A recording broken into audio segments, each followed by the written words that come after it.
A acusação virou armação? Lindbergh e Gaspar entram no furacão. Olá, meus amigos do Na Fé com Ironia. Sejam muito bem-vindos a mais um encontro neste pequeno hospício nacional, onde a realidade tão absurda já não precisa mais da ajuda da ficção. Obrigado a você que voltou ao canal. E se é a primeira vez que aparece por aqui, fique à vontade. Aqui a gente tenta fazer uma coisa cada vez mais rara no Brasil: pensar antes de gritar.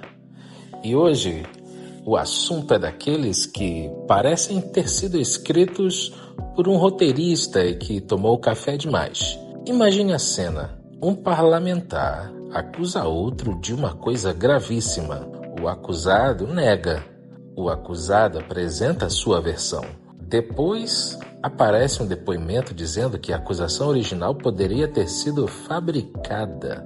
Aparecem pagamentos, aparecem reuniões, aparecem personagens secundários, aparecem filiações partidárias, aparecem advogados, aparece o Supremo Tribunal Federal e, no meio de tudo isso, o cidadão brasileiro está sentado no sofá pensando: mas afinal, quem está falando a verdade? Pois é, essa é a pergunta. E justamente porque é uma pergunta séria, a resposta não pode ser dada com torcida organizada. O caso envolve o deputado Lindbergh Farias e o deputado Alfredo Gaspar. Durante a repercussão da acusação original contra Gaspar, Lindbergh e Soraya Tronic levaram à Polícia Federal uma notícia de fato envolvendo uma denúncia de estupro. Gaspar negou a acusação e afirmou que a história dizia respeito a outra pessoa, seu primo. Depois, ele reagiu juridicamente contra os parlamentares. Até aí, já temos um daqueles episódios que mostram como Brasília consegue transformar uma discussão política em uma novela policial com direito à participação especial do Código Penal. Mas a história não terminou aí. Muito pelo contrário. Em agosto, ganhou repercussão um depoimento prestado à Polícia Legislativa por um comerciante identificado como Luiz Antônio Lopes. Segundo o depoimento divulgado pela imprensa, ele afirmou ter conhecimento de uma suposta articulação para fabricar uma acusação contra Alfredo Gaspar. O homem teria relatado o pagamento de R$ 16.500 em 3 transferências para que determinada mulher fosse apresentada como vítima. E o depoimento ainda menciona uma suposta participação de Lindbergh em uma reunião virtual. Calma. Antes que alguém corra para a caixa de comentários escrever "eu sempre soube", vamos colocar o freio. Porque uma acusação não é uma condenação. Um depoimento não é uma sentença. E uma narrativa não se transforma em verdade simplesmente porque combina com aquilo que a gente já queria acreditar. Essa distinção parece óbvia, mas no Brasil contemporâneo o óbvio virou artigo de luxo. É justamente aí que começa o nosso problema. Vivemos numa época em que as pessoas não procuram mais a verdade, procuram confirmação. Se a notícia favoreceu o seu lado, é jornalismo. Se prejudica o meu lado, é perseguição. Se o acusado é meu adversário, eu acredito imediatamente. Se o acusado é meu aliado, exijo prova de DNA, perícia, auditoria, testemunha ocular, testemunha auricular e, se possível, uma filmagem feita por 3 ângulos diferentes. A verdade passou a ter partido político. E isso é uma tragédia, porque a verdade não deveria precisar de legenda partidária. Como dizia Pilatos, naquela pergunta que atravessou os séculos: que é a verdade? O homem perguntou, mas o drama é que hoje muita gente já chega com a resposta pronta. A verdade é aquilo que confirma minha tribo. E se não confirmar, mande cancelar. É assim que a política deixa de ser uma disputa sobre ideias e passa a funcionar como uma guerra tribal. E aqui vale lembrar uma velha lição de Edmund Burke. Uma sociedade não se sustenta apenas sobre os interesses do presente. Ela depende também de princípios, costumes, instituições e limites. Quando esses limites desaparecem, sobra a selva. E na selva política brasileira, às vezes, o rugido substitui a prova. O caso envolvendo Lindbergh e Gaspar precisa ser observado exatamente por esse ângulo. Não estamos falando apenas de duas pessoas. Estamos falando de uma cultura política.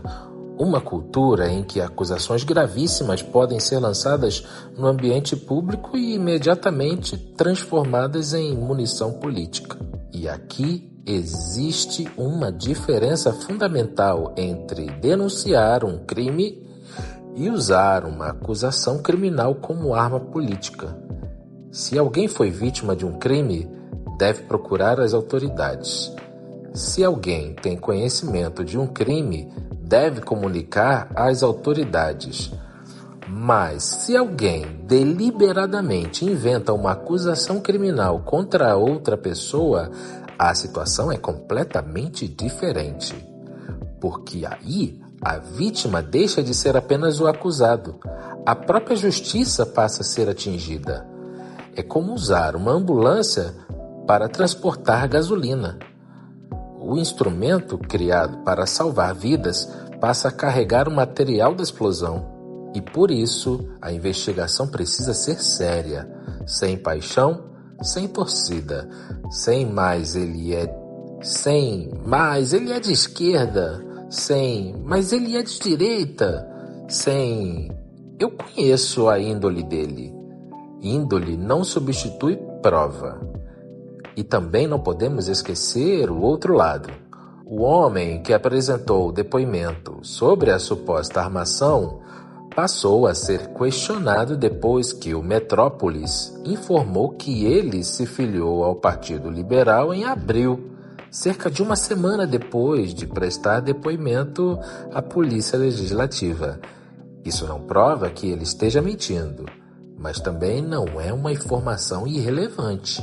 É uma informação que precisa ser considerada, porque investigação séria é justamente isso: colocar as peças sobre a mesa e perguntar como elas se encaixam. A diferença entre investigação e fofoca é que a investigação aceita a possibilidade de estar errada. A fofoca não. A fofoca já chega com o culpado escolhido.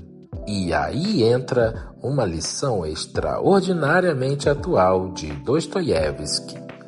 O homem é capaz de justificar praticamente qualquer coisa quando acredita estar servindo a uma causa superior. É aí que mora o perigo, porque quando a causa se torna sagrada, os meios passam a ser considerados detalhes, meros detalhes. É pelo bem do país, é contra o fascismo, é contra o comunismo, é pela democracia, é pela liberdade.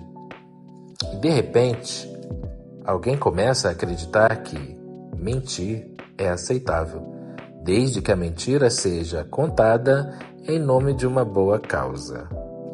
Mas o problema é que a mentira não se torna verdade porque veste uma bandeira bonita. C.S. Lewis percebeu isso de maneira brilhante quando tratou da corrupção moral provocada pela transformação dos meios em fim. Se houve falsa acusação, que seja investigada. Se houve manipulação, que seja investigada. Se alguém mentiu deliberadamente, que responda perante a lei, Mas se não houver prova suficiente, não inventemos uma sentença para preencher o silêncio. A Bíblia já advertia isso no livro dos Provérbios. O que primeiro começa a seu pleito parece justo, até que venha o seu próximo e o examine. É uma frase quase escrita para a era das redes sociais. A primeira versão sempre chega mais rápido, a segunda versão chega depois. A terceira aparece quando alguém percebe que faltava metade da história. E a verdade, coitada, costuma chegar atrasada porque precisa atravessar documentos, testemunhas, perícias e contradições. A mentira corre, mas a verdade caminha a passos lentos. Mas isso não significa que devemos acreditar na primeira versão. E aqui entra uma das maiores contribuições de Roger Scruton para a nossa maneira de pensar a política, a importância da prudência. Prudência não é covardia. Prudência é saber que a realidade é mais complicada do que a nossa opinião sobre ela. É justamente aquilo que Chesterton fazia tão bem.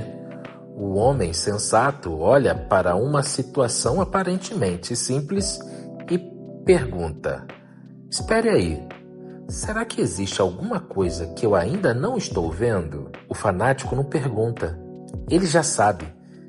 E esse é o sujeito mais perigoso de qualquer debate político. Porque o fanático não precisa de provas, ele precisa apenas de inimigos. No caso Lindbergh e Gaspar, ainda existem perguntas que precisam ser respondidas. Quem fez os pagamentos? Qual era exatamente a finalidade? Quem participou das reuniões mencionadas? Existem registros? Existem mensagens? Existem comprovantes? Qual era a relação entre as pessoas envolvidas?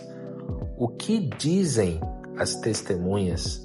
O que dizem os documentos? O que dizem as autoridades? E, principalmente, existe evidência independente capaz de confirmar ou derrubar cada uma das versões? Essas são perguntas, não são acusações. E uma sociedade civilizada deveria ser capaz de fazer perguntas sem transformar imediatamente o questionamento em condenação. O Antigo Testamento apresenta uma advertência ainda mais forte: não levantarás falso testemunho contra o teu próximo. Observe a profundidade disso. Não diz apenas para não matar, não diz apenas para não roubar. Também existe violência na palavra. Uma mentira pode destruir uma reputação, pode destruir uma família, pode destruir uma carreira, pode destruir uma vida inteira. E é por isso que uma acusação falsa é moralmente gravíssima. Não existe uma segunda lição igualmente importante. Não levantar falso testemunho contra o próximo também significa não acusar alguém de ser mentiroso, criminoso ou manipulador sem ter prova suficiente. A régua precisa ser a mesma para todos. Caso contrário, nós não estamos defendendo justiça, estamos apenas defendendo o nosso time. E aqui está a pergunta que talvez incomode mais do que qualquer acusação. Você quer a verdade ou quer que o seu lado vença? Porque são coisas diferentes, muito diferentes. Se eu quero a verdade, preciso aceitar a possibilidade de que meu político esteja errado. Preciso aceitar que meu jornalista favorito pode errar. Preciso aceitar que minha interpretação pode estar incompleta. Preciso aceitar até mesmo a possibilidade mais desagradável, a de que o adversário esteja certo. Isso exige humildade, e humildade é uma mercadoria raríssima em Brasília. Aliás, talvez seja mais fácil encontrar honestidade em um estacionamento vazio de Brasília às 3 da manhã. E mesmo assim, eu conferiria as câmeras. O caso Lindbergh e Gaspar precisa ser tratado como aquilo que ele é, uma questão séria com acusações graves, versões conflitantes e necessidade de investigação. Não é um episódio para a torcida, não é um reality show, não é uma novela. E muito menos é uma licença para transformar suspeita em condenação. Porque quando a política começa a brincar com acusações criminais, todos nós perdemos. Hoje pode ser Alfredo Gaspar, amanhã pode ser Lindbergh, depois pode ser você. E quando a mentira chega à porta da nossa casa, geralmente descobrimos tarde demais que ela não perguntou em quem votamos. Ela simplesmente entrou. Por isso, meus amigos, talvez a grande moral dessa história seja simples. Defenda a verdade, mesmo quando ela prejudicar o seu lado. Defenda a presunção de inocência, mesmo quando o acusado for seu adversário. Defenda a investigação rigorosa, mesmo quando você estiver convencido de que já sabe a resposta. Porque justiça sem verdade vira vingança. E política sem moral vira apenas uma disputa de quadrilhas eleitorais usando gravatas. Como ensinou Cristo, a verdade liberta. Mas existe uma pequena condição. Primeiro precisamos querer saber qual é a verdade. E não apenas qual versão nos faz dormir melhor. Agora eu quero saber de você. Você acredita que estamos diante de uma verdadeira tentativa de investigar uma acusação grave ou de uma possível guerra política baseada em acusações e contra-acusações? E mais importante, você acha que a imprensa e as redes sociais estão ajudando a esclarecer o caso ou estão transformando tudo em um espetáculo? Comente, mas com uma regra simples. Argumente. Não precisa xingar, não precisa ameaçar, não precisa chamar ninguém de monstro. Traga argumentos, porque nesse canal a gente pode até fazer ironia, mas não precisa abandonar a razão. Se você gostou desse vídeo, deixe o seu like, compartilhe com aquele amigo que já decidiu quem é culpado antes de terminar a primeira fase. Inscreva-se na Fé com Ironia e acompanhe os próximos vídeos. E lembre-se, no Brasil, até a acusação de uma acusação já pode virar acusação. E se isso não é roteiro de crônica, eu sinceramente não sei mais o que é.